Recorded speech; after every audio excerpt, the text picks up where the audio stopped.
everyone, my name is Jennilyn, and welcome to League of Legends.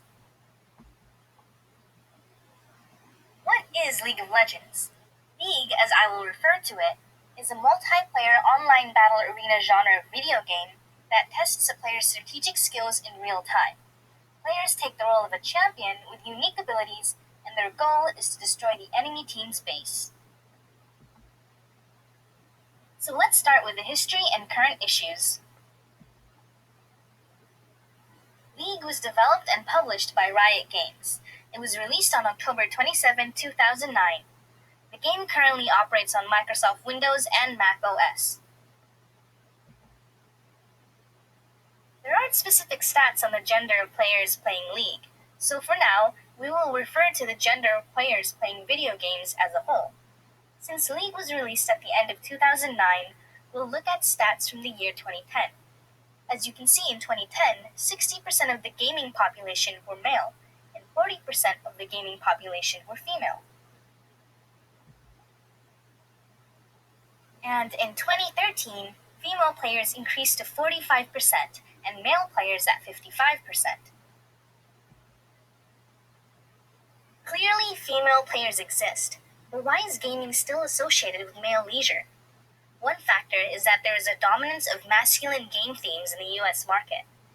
These themes focus on war, competition, sports, and violence. Another factor is that female game characters are stereotypically feminine. In games, we often see female characters as objects needed to be rescued, like a princess, or a fetishized subject for the male gaze. This exists in League too. Don't believe me? Bam! There it is. Sexualized female game characters from League. Yes, these are actual photos officially released by Riot Games. Rice and Rutter sum it up nicely, explaining that all these aspects contribute to the perception that computer games embody masculine interests and activities, making computer games at best unappealing or at worst offensive to females. Now let's look at the current stats. In 2016, we see the female population drop back down to 41% and the male population at 59%. Surveys from the Pew Research Center also suggest that although both men and women play video games, men are more likely to call themselves gamers. This evidence points to the fact that the gaming space is still male-dominated. League is also a male-dominated gaming space, especially in esports. Esports, also known as electronic sports, are organized multiplayer video game competitions between professional players. Within League, there are almost 100 professional teams worldwide. The issue is, all players on professional League teams are male. That's a total of 500 pro players worldwide, and not a single one is a female. Keep in mind, there's no rule forbidding pro teams from recruiting female players. The stats and data show that females participate in gaming. But why are they invisible? Why aren't they part of the gaming community? The biggest reason is harassment. Society has stereotyped the player to be a straight, white male gamer. Thus, women are considered outsiders. Female players are subject to verbal abuse and threats, oftentimes because male players find their presence in the gaming community as a challenge to men and masculinity. Other times, female players receive unwanted sexual attention, with male players making comments about the female body and so forth. According to COTE 2015, the high levels of harassment women face, the prevalence of gendered threats and rape terminology, and the difficulty inherent in responding to persecution at all, unsurprisingly made gaming unappealing to many women. Now let's explore how all this relates to our class materials. First, League is a very mentally stimulating game, something that matches traditional ideals of leisure for men, but not for women, who were believed to be mentally inferior to men. Next, historically and culturally, the time of men generally has been respected as private. This applies to League because a single game can take anywhere from 30 minutes to almost an hour. Players must not be disturbed during this time, especially since you can't pause the game. Lastly, League gives players a sense of power over others, reflecting an aspect of traditional male dominance and superiority. Easelman 2007 expands on this, saying that weapons in-game give power and control to the gamer.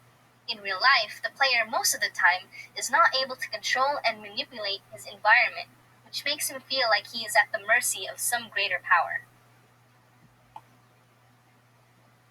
Okay, so what about my experience playing the game? Well, I saw a lot of female game characters illustrating hyper-feminine traits, which relates to the class concept that human sexuality has been constructed to ensure that women's sexuality is for men. I know I already showed photos of sexualized female characters in League, but here's another. Bam! This time, we see the League characters on the battlefield. The blue squares highlight male characters, and the red circles highlight female characters. I can hardly imagine how comfortable the female characters are feeling as they fight in those tight, revealing outfits. While playing the game, I was a bit aggressive and competitive, which are traditional male leadership characteristics. But I was also cooperative and caring towards my teammates, which are traditional female leadership traits. In addition, I found myself to play only supportive roles in the game, which illustrates traditional female values of expected dependence and nurturing. According to Rattan et al. 2015, in League, many female players may be compelled, pressured, or otherwise directed toward playing the support role, which is seen by many players as subordinate to and less desirable than other roles. So why didn't I play League of Legends before? Well, I wasn't compelled to play League before because it looked difficult and complicated. I mean, look at this in-game screenshot. There is like so many things happening on the screen. I also didn't like the dark, earthy tone colors of the game setting and maps. The characters look nice, but the setting, not so much. Finally, personal reflection.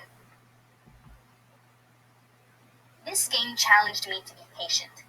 That might be surprising since League is a fast-paced game, but I had to be patient with the fact that my character died a lot, and that I had to learn from my mistakes. I also needed to learn to trust my instincts, instead of always relying on my teammates. I actually felt really nervous playing the game, because I knew I was really bad at it compared to my friends and other players. At one point, I even felt guilty. My friends and I were on a losing streak, and I was blaming myself for it. But every time we started a new game, I felt a rush of excitement. Here's a clip of me playing League.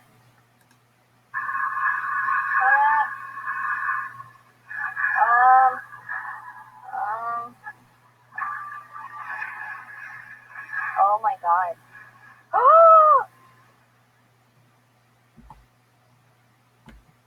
Overall, some insights I learned is that women's leisure tend to be relaxing and sensitive, such as knitting or having tea. You get in touch with your emotions. And in crafting or dance, you can take pride in your accomplishments. Men's leisure, on the other hand, is typically more exhilarating and competitive, like sports. Sometimes the activities are risky, but you gain power and confidence because of it. So, the question is, would I play League again? Absolutely! League really took me out of my comfort zone. And although playing it makes my heart race and my hands sweat, I'd definitely play it again. Oh, and did I mention it was pretty fun? Dun da da dun! Here are my references.